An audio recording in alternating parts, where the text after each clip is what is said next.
நேற்று ஆக்டிவிட்டிக்கு முன்னாடி வரைக்கும் பார்த்தோம். இன்றைக்கி prevention of smoking, knowing the dangers of smoking and chewing tobacco, adolescents and the old people need to avoid these habits. So அப்புறம் chewing tobacco சூ பண்ணுறது மூலமாகவும் ஸ்மோக் பண்ணுறது மூலமாகவும் ஒரு டேஞ்சர்ஸாக தெரிஞ்சுக்கிட்டு ஓல்டு பீப்புளும் சரி, அடலசன்ஸும் சரி, டீனேஜில் இருக்கவங்களும் சரி இந்த ஹேபிட்ஸை வந்து அவாய்ட் பண்ணணும் அப்படின்னு சொல்கிறாங்க. Proper counseling and medical assistance can help an addict to give up the habit of smoking. ஒரு ப்ராப்பர் கவுன்சிலிங் மூலமாகவும் ஒரு மெடிக்கல் அசிஸ்ட் மூலமாகவும் இந்த ஸ்மோக்கிங் ஹேபிட்டை வந்து ஒரு அடிக்ட் வந்து விடலாம் அப்படின்னு சொல்கிறாங்க. நெக்ஸ்ட் ஒரு மோர் டு நோ கொடுத்துருக்காங்க. ஆன்டி டொபாக்கோ ஆக்ட், இது வரைக்கும் நம்ம ஆல்ரெடி ஒரு 2 ஆக்ட் பார்த்தோம். போக்ஸோ ஆக்ட் பார்த்தோம். இங்கே பின்னாடி பேஜில் வந்து narcotic drugs and psychotropic substances act நம்ம இன்ட்ரடியூஸ்ட் இன் 1985 பார்த்தோம். இப்போது 3வது ஒரு ஆக்ட் ஆன்டி டொபாக்கோ ஆக்ட் வந்து பாஸ்ட் ஆன் May 1, 2004. இது கேட்கலாம். ஆன்டி டொபாக்கோ ஆக்ட் எப்போ பாஸ் பண்ணாங்கன்னா May 1, 2004 வந்து பாஸ் பண்ணியிருக்காங்க. By 2030 tobacco is expected to be the single biggest cause of death world wide.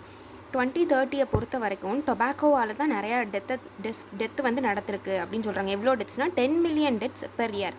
ஒரு வருஷத்துக்கு 10 மில்லியன் டெத்ஸ் வந்து நடந்திருக்கு அப்படின்னு சொல்கிறாங்க. May 31 is considered as No Tobacco Day. May 1, 2004 anti tobacco act போட்டிருக்காங்க. அதே மந்தில் கடைசியில் May 31 நோ டொபாக்கோ டே, டொபாக்கோக்கு அகெயின்ஸ்டாக no tobacco day, world anti tobacco டேவாக அறிவிச்சிருக்காங்க. Next alcohol abuse. The consumption of alcohol is a social evil practiced by the wealthier and poorer sections of the society. Alcohol consumption wealthier sectionல மட்டும் கிடையாது, poorer sectionலையுமே இருக்குது. The dependence of alcohol is called alcoholism. அந்த ஆல்கஹாலை depend பண்ணி இருக்கிறது வந்து ஆல்கஹாலிசம்னோ, அந்த addict is termed as alcoholicன்னு சொல்கிறாங்க. அந்த டிபெண்டன்சி பேர் ஆல்கஹாலிசம். யார் அதை டிபெண்டன்சியாக இருக்காங்களோ அந்த அடிக்ட் பேர் வந்து ஆல்கஹாலிக் அப்படின்னு சொல்கிறாங்க. It is called alcohol abuse. Alcohol நார்மலாக பார்த்தோம்னா அது வந்து ஒரு ஹார்ம்ஃபுல் எஃபெக்ட் கொடுக்க இது கிடையாது. பட் அது எப்போ வந்து அப்யூஸாக மாறுது, அதை வந்து ஓவர்டேக்காக டிபெண்டன்ஸாக இருக்கும்போது அது அப்யூஸாக மாறும். So alcohol abuse. Drinking of alcohol impairs one's physiological and psychological function. ஒரு பர்சன் வந்து ஆல்கஹாலை குடிக்கிறாங்க அப்படின்னா ஒரு ஃபிசிக்கலாகவோ சரி, ஃபிசியாலஜிக்கலாகவோ சரி, அப்புறம் சைக்காலஜிக்கல் பிரெயின்லி அவங்களோட ஃபங்க்ஷன்ஸாக இருக்கதா இருக்கும் சரி, எல்லாத்தையுமே அதை வந்து அஃபெக்ட் பண்ணும் அப்படின்னு சொல்கிறாங்க. ஃபிசியாலஜினா நம்மளுடைய பாடியில் இருக்கிற ஒரு நார்மல் யூஷுவல் ஃபங்க்ஷன்ஸை வந்து அதை வந்து இன்டர்பிரட் பண்ணும்.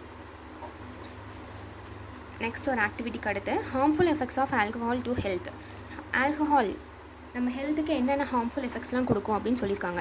Prolonged use of alcohol depresses nervous system. நம்ம ஆல்ரெடி பார்த்தோம்ல, சென்ட்ரல் நர்வஸ் சிஸ்டமை அஃபெக்ட் பண்ணும் அப்படின்னு பார்த்தோம். அப்போது ஒரு நர்வஸ் சிஸ்டமை ஆல்கஹால் வந்து அஃபெக்ட் பண்ணும் by acting as a sedative and analgesic substance. Sedative அப்படின்னா என்னதுன்னா ஒரு செடேட்டிவ் ட்ராங்குலைசர், இந்த மாதிரி டேர்ம்ஸ்லாம்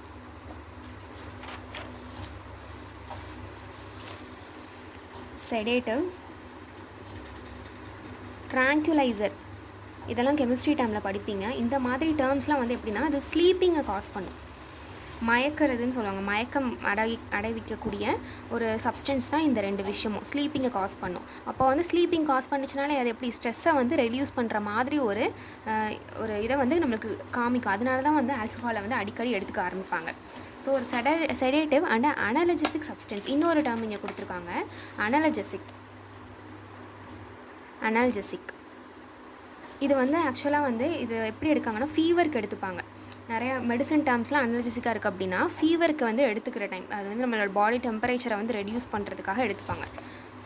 அப்போது இது வந்து நம்ம ஆல்கஹால் எடுக்கும்போது அது செடேட்டிவாகவும் அனலஜிசிக்காகவும் யூஸ் ஆகுது அப்படின்னு சொல்கிறாங்க. Some of the harmful effects are nerve cell damage resulting in various mental and physical disturbances. ஒரு nerve cell damage ஆகுது அப்படின்னா அங்கே நிறைய மென்டல் அண்ட் ஃபிசிக்கல் டிஸ்டர்பன்சஸ் நம்மளுக்கு ஆட்டோமேட்டிக்காக நடக்கும். இப்போ பேரலைசிஸாகவே எடுத்துக்கிட்டோன்னா அது ஒரு நர்வ் டேமேஜ் தான். அப்போ பேரலைசிஸ் ஆனாங்க அப்படின்னா பேரலைசிஸ் ஒரு அந்த மூமெண்ட்டே இருக்காது அப்படின்னா நம்மளுக்கு ஃபிசிக்கலாக நிறைய டிஸ்டர்பன்சஸ் இருக்கும். Lack of coordination of body organs. நம்மளோட பாடி ஆர்கன்ஸ் எல்லாமே அதோடைய ஃபங்க்ஷன்ஸ் செஞ்சால் தான் நம்ம நார்மலாக இருக்கும். அப்போ அது கோஆர்டினேட்டாக சேர்ந்து ஒர்க் ஆகலை அப்படின்னா நிறைய ஹார்ம்ஃபுல் எஃபெக்ட்ஸ் இருக்கும். Blurred or reduced vision result in road accident. இப்போ ஆல்கஹால் குடிச்சிட்டு ஏன் ட்ரைவ் பண்ணக்கூடாது அப்படின்னு சொல்கிறாங்கன்னா அது ஒரு ரெடியூஸ்டு விஷனை கொடுக்கும். பிளரிங்காக தெரியுறதுனால நிறைய ரோட் ஆக்சிடென்ட்ஸ் காஸ் பண்ணுது. அதனால தான் வந்து ஆல்கஹால் டிரைவிங் வந்து இருக்கக்கூடாது அப்படின்னு சொல்லிட்டு நிறையா ஸ்டெப்ஸ்லாம் எடுத்திருக்காங்க. ஃபைனாக இருக்கட்டும் 5,000 10,000லாம் வந்து ஃபைன் போடுறாங்க அப்படின்னா அதுக்கு ரீசன் வந்து இதுதான்.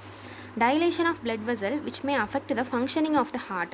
blood vessels வந்து டைலேட் ஆகிறது அப்படின்னா என்னென்னா, யூஸ்வலாக வந்து blood vesselsோட பிரெத் வந்து இவ்வளோ இருக்குது அப்படின்னா, நம்ம இந்த ஆல்கஹால் சப்ஸ்டன்ஸ் எடுக்கிறோம் அப்படின்னா அது டைலேட் ஆகும். டைலேட் ஆகுதுன்னா கொஞ்சம் எக்ஸ்ட்ராவாக விரிவடையும்.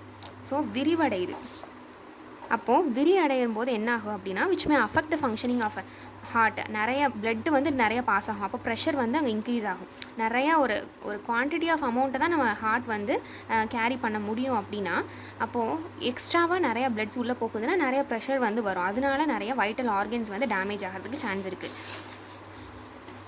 Next, liver damage result in fatty liver which lead to cirrhosis and formation of fibrous tissue. Cirrhosis அப்படின்றது ஒரு டிஸார்டர் பேர். சிர்ஹாசிஸ்னால் லிவர் டேமேஜ் ஆகுது. எப்படின்னா ஃபேட்டி டிஷ்யூ ஆல்கஹால் மூலமாக நம்ம லிவரில் வந்து ஃபேட் நிறைய டெபாசிட் ஆகும்போது நம்மளுக்கு சிர்ஹாசிஸ் வர சான்ஸ் இருக்குது. சிர்ஹாசிஸ் அண்ட் ஃபார்மேஷன் ஆஃப் ஃபைப்ரஸ் டிஷ்யூஸ்லாமே வந்து ஃபைப்ரஸ் கண்டென்ட் அதிகமாக ஃபைபர் நிறையா வர ஆரம்பிச்சிருச்சு. இப்போ நிறையா ஒரு இடத்துல வந்து ஆக்சிஜன் கேஸ் எக்ஸ்சேஞ்ச் ஆகுது. அதுக்கு பதிலாக நிறைய ஃபைப்ரஸ் டிஷ்யூ வர ஆரம்பிச்சிருச்சுன்னா கேஷஸ் எக்ஸ்சேஞ்ச் வந்து கம்மியாகுங்க. கேஸ் எக்ஸ்சேஞ்ச் வந்து கம்மியாகும். ஸோ இது மூலமாக நிறையா லிவர் வைட்டல் ஆர்கன்ஸ் வந்து டேமேஜ் ஆகும். Body losses is control and consciousness eventually leading to health complication and ultimately to death. Body தன்னோட கண்ட்ரோலையே இழந்துரும், கான்ஷியஸ்னஸே இழந்துரும். அப்போ which lead to health complications நிறையா வரும். ஒரு இப்போ நம்ம கான்ஷியஸ்னே எடுத்துட்டோன்னா நம்ம வந்து கேர் பண்ணிக்க மாட்டோம். ஃபுட்டு கரெக்டாக எடுத்துக்கிறதா இருக்கட்டும், ஸ்லீப்பை வந்து கரெக்டான டைமில் தூங்குறதா இருக்கட்டும், இன்னொன்று ரோட்லேயே இருக்கட்டும், ஒரு பைக் ஓட்டுறதா இருக்கட்டும், இது எல்லாத்துலேயுமே வந்து நம்மளோட கண்ட்ரோல் லாஸ் பண்ணிட்டோன்னா it will ultimately lead to death. இது டேரக்ட் கிடையாது, டேரெக்டாக டெத்தை காஸ் பண்ணாது, பட் அல்டிமேட்டில் ஒரு சைக்கிளாக இது டெத்தை காஸ் பண்ணும் அப்படின்னு சொல்கிறாங்க. Alcohol how drinking affects your body. இங்கே ஒரு சின்ன டயக்ராம் கொடுத்துருக்காங்க நிறையா. ஆத்ரோஸ்க்ளீரோசிஸ்னால் அதே மாதிரி தான், ஃபேட்டு டெபாசிட் ஆகிறது பிளட் வெசல்ஸில். இங்கே பார்த்தீங்கன்னா தெரியும், இது யூஸ்வல் பிளட் வெசல். இதில் வந்து ஃபேட் வந்து டெபாசிட் ஆயிருக்கா. இந்த ஃபேட்டு டெபாசிட்டதுனால ஆனால் அது பேர் என்னது, இங்கே நிறையா ஆர்பிசியை வந்து போக விடாது. யூஸ்வலாக இங்கே ஆர்பிசி போக வேண்டியது பிளட்டுக்காக, ஹார்ட்டுக்காக இருக்கட்டும், வைட்டல் ஆர்கன்ஸுக்காக இருக்கட்டும், அந்த பிளட் வெசல்ஸில் வந்து அந்த பிளட் வெசல்ஸில் வந்து நம்மளுக்கு இங்கே ஃபேட்டி டெபாசிட் ஆகிறதுனால இது நிறைய ஆர்பிசியை போக விடாது. ஸோ அங்கே வந்து கிளாகிங் வந்து ஏற்படும். என்னது கிளாகிங் வந்து ஏற்படும். Next damage to brain function already பார்த்தோம். க்ரோனிக் ஹார்ட் ஃபெயிலியரும் அதே மாதிரி தான். பிளட் சப்ளை ஒழுங்காக இல்லை, பிளட் கரெக்டான ப்ரெஷரில் போகலனாலே ஹார்ட் ஃபெயிலியர் ஆகிறதுக்கு சான்ஸ் இருக்குது. பேங்க்ரியாட்டிஸ், இது நம்ம லிவர் மட்டும் கிடையாது, பேங்க்ரியாஸ்னையும் அஃபெக்ட் பண்ணும். பேங்க்ரியாஸ் அஃபெக்ட் பண்ணுது. Next reproductive dysfunction. ஸோ ரீப்ரொடக்ஷன்லேயுமே வந்து டிஸ்ஃபங்க்ஷன் ஏற்படுறதுக்கு சான்ஸ் இருக்குது ஆல்கஹால்னால் அப்படின்னு சொல்கிறாங்க. சிர்ஹாசிஸ்னால் லிவர் டேமேஜ் ஆகிறது. Next rehabilitative measures for alcohol. நம்ம எல்லாத்துலேயுமே ரீஹாபிலிட்டேஷன் பார்க்குறோம். ஸோ இதுலேயுமே ரீஹாபிலிட்டேஷன் மெஷர்ஸ் கொடுத்துருக்காங்க. எஜுகேஷன் அண்ட் கவுன்சிலிங் கொடுக்கறது மூலமாக. Education and proper counselling will help the alcoholics to overcome there problem and stress to accept the failures in their life. Mostly alcohol எடுத்துக்கிறவங்க ஏதாவது ஒரு ஃபெயிலியரையோ ஒரு ஸ்ட்ரெஸ்ஸையோ வந்து தாங்க முடியாமல் எடுத்துக்கிறவங்களாக தான் இருப்பாங்க. ஸோ அதெல்லாம் எப்படி அக்செப்ட் பண்ணிக்கணும், ஃபெயிலியர்ஸ்லாம் எப்படி அக்செப்ட் பண்ணிக்கணும் டே டு டே லைஃப்பில், ஏன்னா எல்லாமே நம்மளுக்கு பிடிச்ச விஷயமாகவே இருக்காதுன்னு சொல்லிட்டு அவங்க கவுன்சிலிங் கொடுப்பாங்க. Physical activity. Individuals undergoing rehabilitation should be channelized into healthy activities like reading, music, sports, yoga and meditation. ஒரு ஃபிசிக்கல் ஆக்டிவிட்டியில் அவங்களை என்கேஜ் பண்ண வைப்பாங்க. Like reading, music, sports, yoga, அப்புறம் மெடிடேஷன். இதெல்லாமே வந்து நம்ம பிரெயினை வந்து காமாக வச்சுக்கிறதுக்கான ஒரு இது. எல்லாருமே இதை பண்ணணும். ஒரு சில்ட்ரன்ஸ் இருக்கவங்க எல்லாருமே இதை பண்ணாங்கன்னா அவங்களுடைய ஃப்யூச்சர் வந்து நிறைய ஒரு ப்ராப்பரான வேலை போகிறதுக்கு யூஸ்ஃபுல்லாக இருக்கும். Next, seeking help from parents and peer group. When a problematic situation occurs, the affected individual should seek help and guidance from parents and peers. This would help them to share their feeling of anxiety, wrongdoing and get rid of the habit. அப்போ வந்து எந்த ஒரு problem வந்தாலும், ஒரு stress வந்தாலும், நம்ம parents கிட்டேயும் நம்ம கூட இருக்கிற பீர் குரூப்ஸ்னால் வேறு யாரும் இல்லை, நம்ம கூட இருக்க ஃபேமிலி ஃப்ரெண்ட்ஸாக இருக்கட்டும், நம்மளோட ஃப்ரெண்ட்ஸாக இருக்கட்டும், நம்ம கூட நம்மளை மாதிரியே இருக்க ஒரு ஏஜ் பர்சன்ட்டை வந்து நம்ம என்கேஜ் பண்ணணும் அப்படின்னு சொல்கிறாங்க. அப்படி பண்ணோம்னா நம்ம என்ன பண்ணலாம், அவங்ககிட்ட கைடன்ஸ் எடுத்துக்கலாம். இது வந்து நம்மளோட ஃபீலிங் ஆஃப் ஆங்ஸைட்டி, ஒரு ஸ்ட்ரெஸ்ஸாக இருக்க ஒரு ஃபீலிங்கையும், ராங் டூயிங், தப்பாக ஏதாவது வழிக்கு போகிறதையும், and get rid of the habit, அந்த ஆல்கஹால் ஹேபிட்டே விடுறதுக்கு நிறைய சான்சஸ் இருக்குது அப்படின்னு சொல்கிறாங்க. Medical assistant. Individual should seek help from psychologists and psychiatrists to get relieved from this condition and to lead a relaxed and a peaceful life. ஒரு medical அசிஸ்டன்ஸும் நம்ம rehabilitation மெஷரில் வந்து ஒரு கொடுத்துருக்காங்க. எப்படின்னா சைக்காலஜிஸ்ட் அண்ட் சைக்காட்டிஸ்ட்டை வந்து நம்ம ஹெல்ப் எடுத்துக்கிறது, get relieve from the condition, அது மூலமாக நம்ம ஒரு பீஸ்ஃபுல் லைஃப்பை வந்து வாழலாம் அப்படின்னு சொல்கிறாங்க. Alcohol de-addiction and rehabilitation programs are helpful to the individual so that they could get rid of the problem completely and can lead a normal and healthy life. ஒரு ஆல்கஹாலில் டீஅடிக்ஷனும் ரீஹாபிலிட்டேஷன் நடந்துருச்சு அப்படின்னா நம்ம ஒரு நார்மல் லைஃப்பை அந்த இண்டிவிஜுவல் வாழ ஆரம்பிக்கலாம். Next disease and disorder due to lifestyle modification. நம்ம லைஃப் ஸ்டைல் வந்து சேஞ்ச் ஆகணும். ஃபஸ்ட்டெல்லாம் ரூரலில் நிறைய பேர் இருந்தோம், அடுத்து ரூரல்லேருந்து செமி அர்பனுக்கு வந்தோம், நெக்ஸ்ட் செமி அர்பன்லேருந்து அர்பனுக்கு சேஞ்ச் ஆச்சு, அர்பன்லேருந்து இப்போ ஸ்மார்ட் சிட்டி, நிறைய கார்னர்பேஷன், இந்த மாதிரி ஒரு லைஃப் ஸ்டைல் வந்து நம்ம போகிறதுனால நம்மளுக்கு நிறைய டிஸார்டர்ஸ் வந்து வருது அப்படின்னு சொல்கிறாங்க. Diseases are prevalent in our society due to our improper way of living, condition of stress and strain. ஒரு டிசீசஸ் வந்து நம்மளோட இம்ப்ராப்பராக நம்ம வாழ்கிறது மூலமாகவும் நம்மளுக்கு ஸ்ட்ரெஸ் அண்ட் ஸ்ட்ரெயின் கண்டிஷன் மூலமாகவும் டிசீஸ் வருது அப்படின்னு சொல்கிறாங்க. These diseases are non communicable and affect the person who are suffering from particular symptom. இந்த டிசீஸ் வந்து மோஸ்ட்லி நான் கம்யூனிகபிள் டிசீஸாக இருக்குது. டிசீசஸில் வந்து 2 டைப் இருக்குது. டிசீஸில் 2 types are there, communicable and non communicable disease. Communicable டிசீஸ்னால் ஒரு பர்சன்லேருந்து இன்னொரு பர்சனுக்கு ட்ரான்ஸ்ஃபர் ஆகும். ஃபார் எக்ஸாம்பிள் எய்ட்ஸ், அது எந்த ஒரு வேயாக இருந்தாலும் பரவாயில்ல, பிளட்டாக இருக்கட்டும், ஏராக இருக்கட்டும். இப்போ டைஃபாய்டு, மலேரியா வந்து டெங்கு கேரி, மலேரியா, டெங்கு இதெல்லாமே மஸ்கிட்டோவால் கேரி ஆகிறது. மஸ்கிட்டோ வந்து ஒரு வெக்டாராக வந்து அங்கே ஆக்ட் பண்ணும். ஸோ ஒரு பர்சன்லேருந்து இன்னொரு பர்சனுக்கு ட்ரான்ஸ்ஃபர் ஆச்சுன்னா அது கம்யூனிகபிள். நான் கம்யூனிகபிள்னால் நம்மளுக்கு ட்ரான்ஸ்ஃபர்லாம் ஆகாது, நம்மளுடைய லைஃப் ஸ்டைல் டிஸார்டர்ஸாலேயோ நம்மளுடைய ஃபிசியாலஜிக்கல் சேஞ்சஸ்னாலேயோ ஒரு டிசீஸ் வருது. For example diabetes. அப்புறம் நான் கம்யூனிகபிளில் வேறு டிசென்ட்ரி, டயோரியா, இதெல்லாமே வந்து ஒரு பர்சன்லேருந்து இன்னொரு பர்சனுக்கு வர சான்ஸ் இல்லை. பட் ஆனால் வந்து நம்மளோட ஃபிசியாலஜிக்கல் ஃபங்க்ஷன்ஸ் வந்து இது இன்டர்பிரட் ஆகிறதுனால ஒரு டிசீஸ் வருதுன்னா அது நான் கம்யூனிகபிள் டிசீஸ். அப்போது these diseases are not non-communicable and affect the person. இப்போ ஃபார் எக்ஸாம்பிள் வந்து ஒரு ஃபுட்டே எடுத்துக்குவோம், நம்ம வந்து ஜங்க் ஃபுட் வந்து நம்ம வெளியே சாப்பிட்டு வரோம் அப்படின்னா நம்மளுக்கு டயோரியாவோ டிசென்ட்ரியோ வருது அப்படின்னா அது ஒரு நான் கம்யூனிகபிள் டிசீஸ் தானே. அதை affect who are suffering from the particular symptoms. அதுக்குன்னு ஒரு பர்டிகுலர் சிம்டம்ஸ் இருக்கும், அதனால நம்ம கஷ்டப்படுவோம் அப்படின்னு சொல்கிறாங்க. It is an impairment of the body tissue or organ, disturbances in metabolic function which require modification of an individual's normal life. ஒரு disorder அப்படிங்கிறது என்னது அப்படின்னா நம்மளுடைய பாடி டிஷ்யூவோ ஒரு ஆர்கனோ, டிஷ்யூவோடைய நம்ம ஆல்ரெடி பார்த்தோம்ல செல்லோட கிளம்சிங் தான் என்னது டிஷ்யூ. நிறையா செல் சேர்ந்தது டிஷ்யூ, நிறையா டிஷ்யூ சேர்ந்தது ஆர்கன், நிறையா ஆர்கன் சேர்ந்தது ஆர்கன் சிஸ்டம், நிறையா ஆர்கன் சிஸ்டம் இருக்கிறது தான் என்னது நம்மளோட ஹியூமன் பாடி.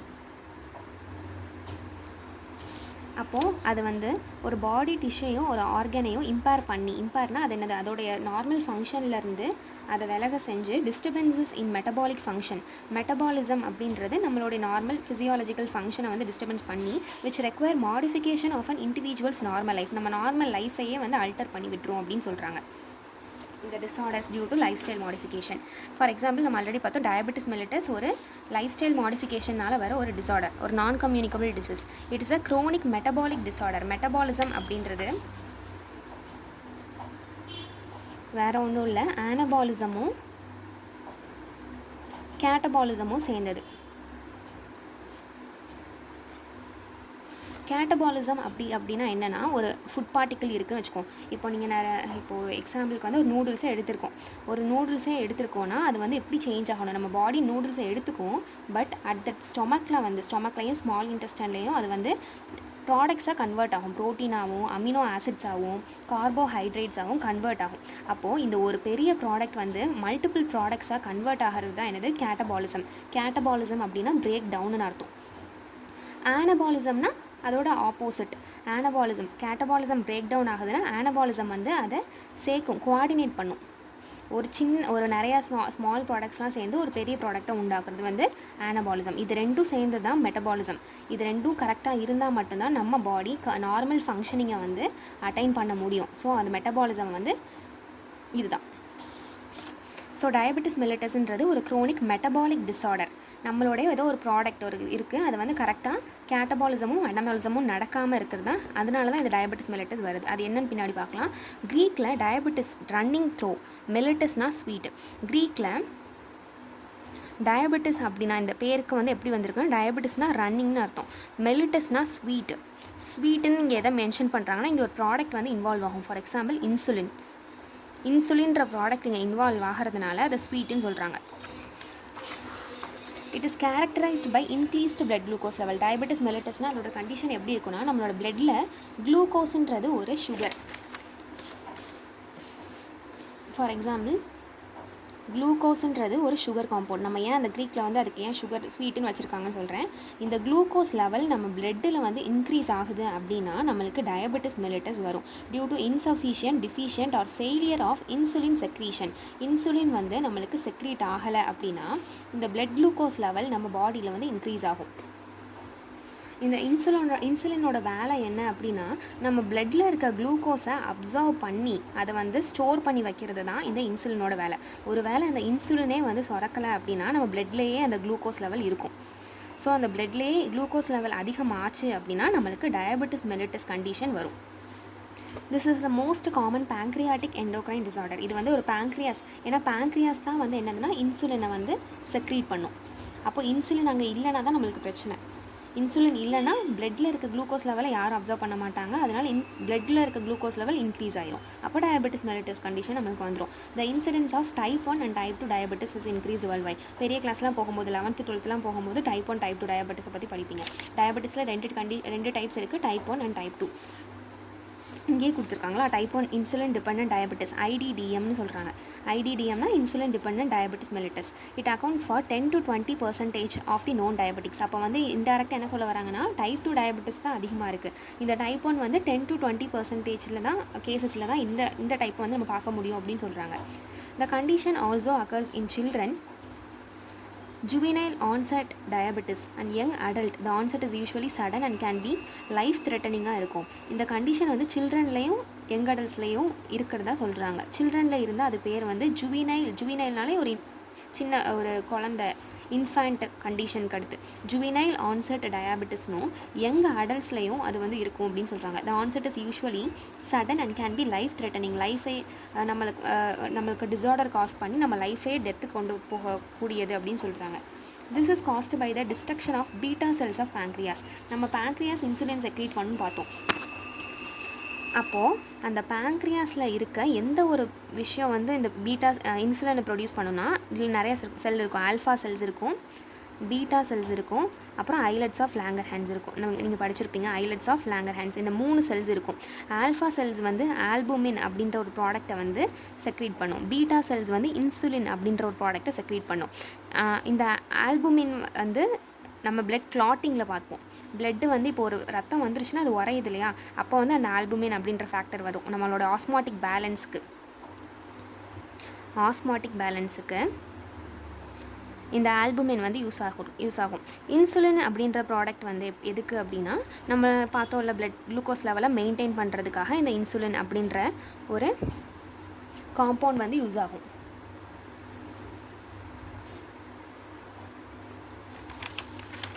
நெக்ஸ்ட்டு, அப்போது இந்த டைப் 1 இன்சுலின் டயபெட்டிஸ் மெலிட்டஸ் வந்துச்சுன்னா அந்த பீட்டா செல்ஸ் பேங்க்ரியாஸில் இருக்க பீட்டா செல்ஸ் தான் இன்சுலின் செக்ரீட் பண்ணும். அந்த பீட்டா செல்ஸ் வந்து டிஸ்ட்ரக்ட் ஆகும் அப்படின்னு சொல்கிறாங்க.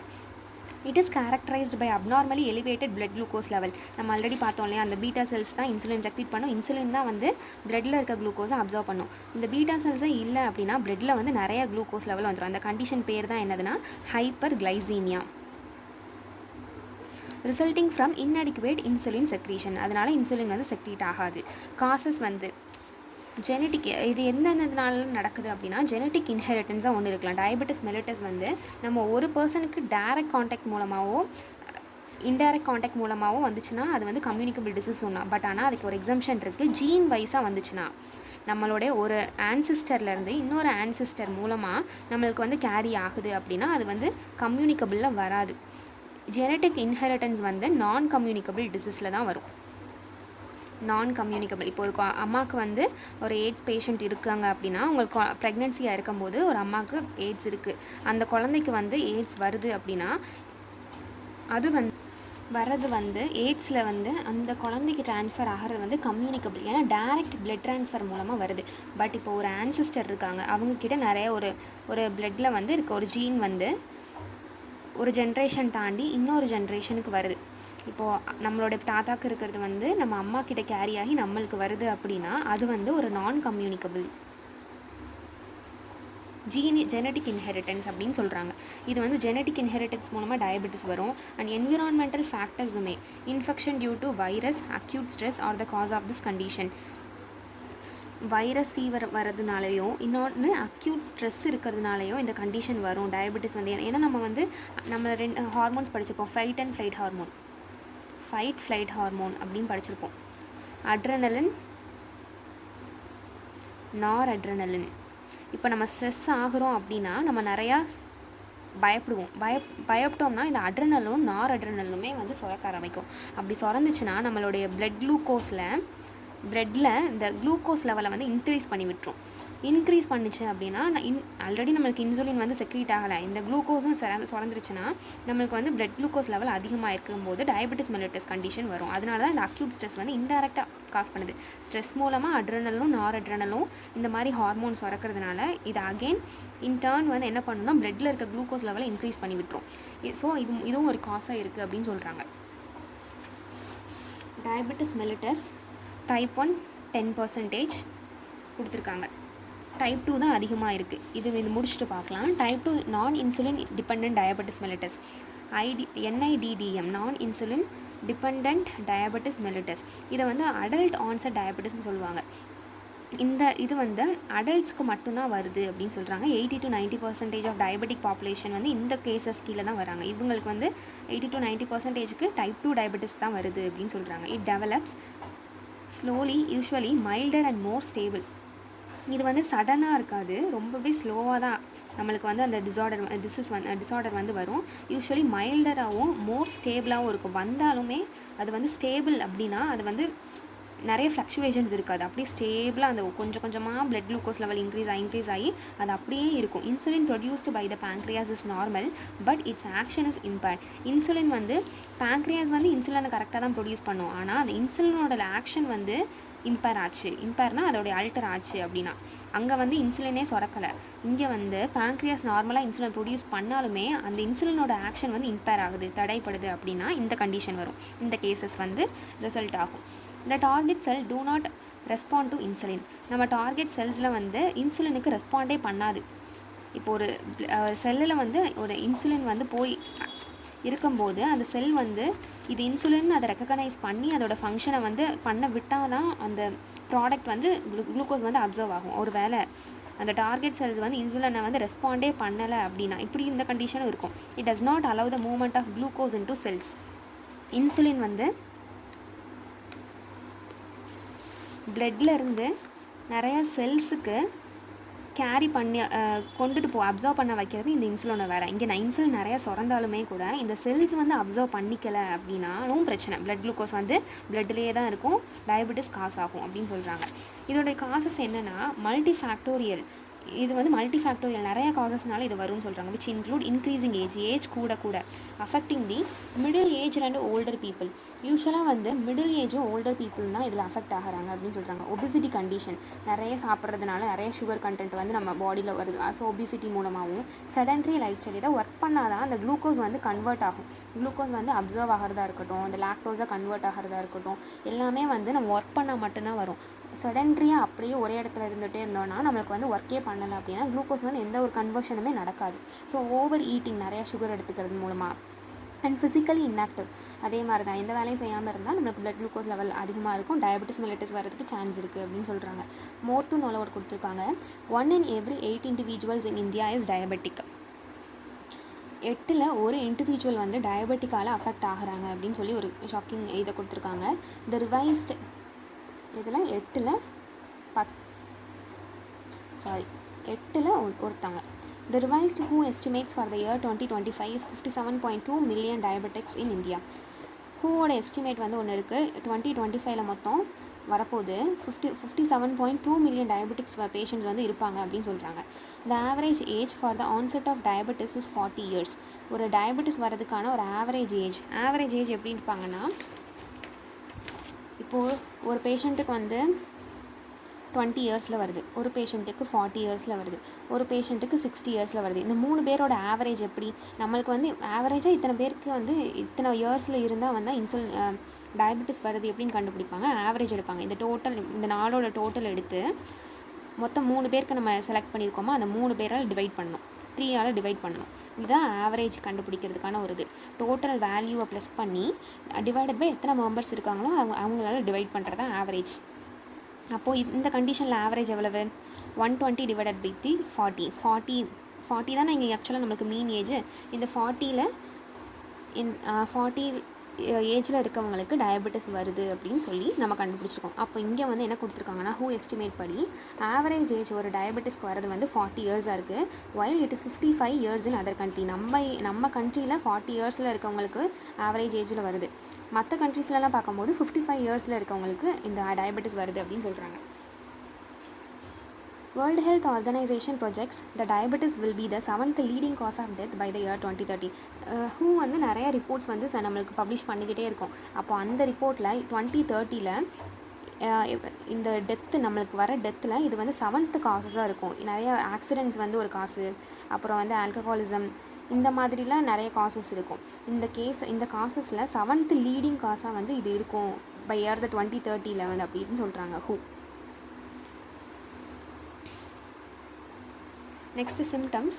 Diabetes mellitus is associated with several metabolic alteration. ஒரு டயபெட்டிஸ் மெல்லிட்டஸ் வருது அப்படின்னா நிறையா மெட்டபாலிசம்னாலே நம்ம ஃபிசியாலஜிக்கல் ஃபங்க்ஷனை தான் குறிக்குது. அதில் நிறைய அல்டரேஷனாக சேஞ்சஸ் வந்து ஏற்படும் அப்படின்னு சொல்கிறாங்க. த மோஸ்ட் இம்பார்ட்டன்ட் சிம்டம்ஸ் என்ன அப்படின்னா, இன்க்ரீஸ்டு பிளட் குளுக்கோஸ் லெவல். நம்ம வந்து இன்சுலின் வந்து ஒழுங்காக செக்ரீட் ஆகலனாலோ இல்லை அதோட ஃபங்க்ஷன் வந்து இம்பேர் ஆச்சுனாலோ நம்மளுக்கு பிளட் குளுக்கோஸ் லெவல் இன்க்ரீஸ் ஆகும்னு சொல்லியிருக்கோம். அந்த கண்டிஷன் பேர் நம்ம ஆல்ரெடி பார்த்தோம், ஹைப்பர் கிளைசீமியா. குளுக்கோஸ் அதிகமாக இருக்குது, ஹைப்பர்னாலே அதிகம், hyper glycaemia. Increased urine output, polyuria condition. இந்த 3-4 கண்டிஷன் இருக்கும். ஸோ இது வந்து அந்த இன்சுலின் டயபெட்டிஸ்னாலே இந்த 4 கண்டிஷன் பேர் அப்படியே நம்மளுக்கு ஞாபகம் வரணும். Polyuria, polydipsia, glycosuria, polyphagia. இது எல்லாமே வந்து அளவுக்கு அதிகமாக ஒரு விஷயம் வந்து நம்மளுக்கு நடக்குது அப்படின்னா, அந்த பாலினாலே அதான் அளவுக்கு அதிகமாக ஒரு விஷயம் நம்மளுக்கு செக்ரீட் ஆகுதோ அப்போ வந்து இந்த கண்டிஷன்ஸ்லாம் வரும். இன்க்ரீஸ்டு யூரின் அவுட்புட் இருக்கும்னு சொல்கிறாங்க. யூரின் அதிகமாக டைமில் வந்து நம்மளுக்கு செக்ரீட் ஆச்சு, லீடிங் டு டீஹைட்ரேஷன். அப்போ வந்து உள்ளே இருக்க வாட்டர் கண்டென்ட் எல்லாமே யூரினாக வெளியே போயிடுச்சுன்னா நம்மளுக்கு பாடி வந்து டீஹைட்ரேட் ஆயிரும். அப்படி தானே? வாட்டர் வந்து டீஹைட்ரேஷன் அப்படின்னா என்னென்னா, ஹைட்ரேஷன் அப்படின்னா வாட்டர், ஹைட்ரோ மாலிகுல் அப்படின்னு சொல்லி H2O சொல்லுவாங்க. அப்போது இது டீஹைட்ரேட் ஆகுது. டீனா negative.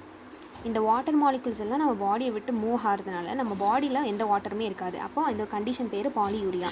Loss of water leads to thirst, polydipsia, resulting in increased fluid intake. அப்போ நிறையா வாட்டர் நம்ம பாடிக்கு லாஸ் ஆகிறதுனால நம்மளுக்கு நிறைய தாகம் எடுக்கும். அந்த தர்ஸ்ட் கண்டிஷன் பேர் தான் என்னதுன்னா பாலிடிப்சியா.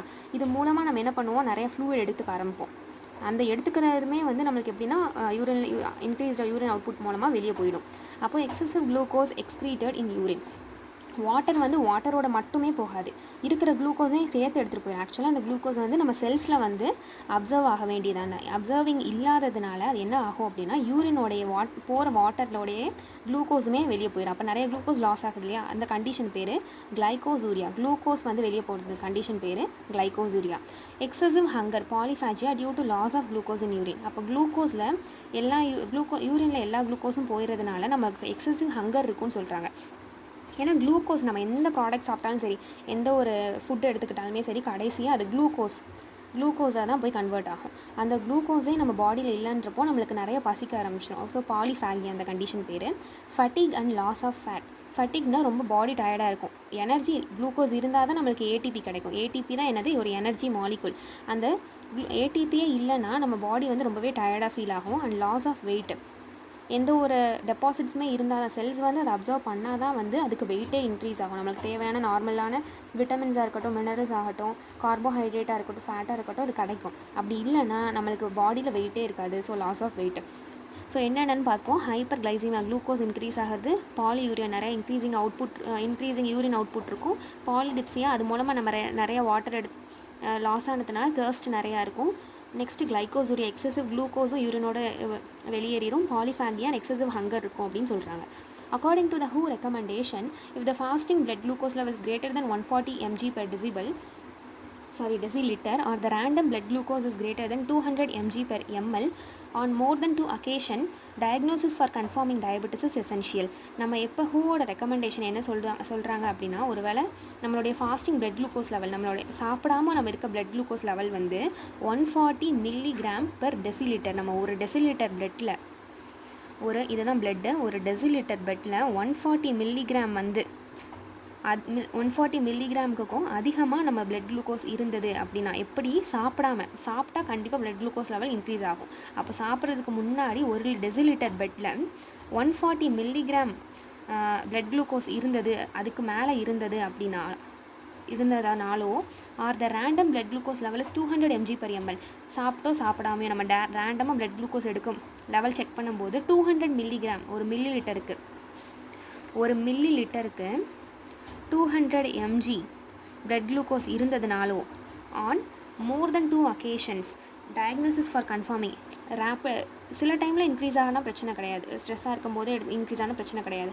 பட் ரேண்டமாக 2 கண்டிஷனில் நம்ம எடுத்து செக் பண்ணும் போதோ, இப்படி ஒரு வேளை நம்மளுக்கு நிறையா மில்லிகிராம்ஸ் 200 mg/ml இல்லை 140 mg/decibel சாப்பிட்றதுக்கு முன்னாடி எடுத்து பார்த்தோம் அப்படின்னா இருந்ததுன்னா, diagnosis for conforming diabetes essential. Diabetes இருக்கா நம்ம டாக்டர்கிட்ட போய் கன்ஃபார்ம் பண்ணுறது ரொம்பவே எசென்ஷியல் அப்படின்னு சொல்கிறாங்க.